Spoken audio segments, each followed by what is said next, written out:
તું અહીંયા હા હું અહીંયા આપણા બ્રેકઅપ પછી મેં લગ્ન કરી લીધા. અમે બે માણાએ જો હોટલ ખોલી. જો મારો ઘરવાળો રહ્યો સામે. હારું હારું એક મને સેન્ડવિચ આપી દે. તું વા બેસ, હમણાં બને ને એટલે મોકલાવ. આ 4 ચીઝ ગાર્લિક બ્રેડ આપી દો તો.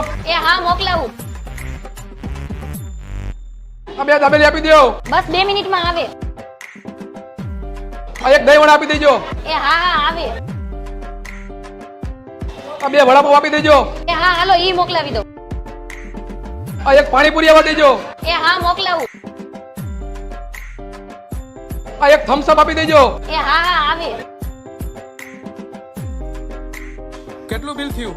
વાં આગળ કાઉન્ટરે. કેટલું બિલ થયું આપણું? હાલે 500 રૂપિયા થયા. ઓનલાઈન કરી દઉં. જો તો થઈ ગયા. હા થઈ ગયા.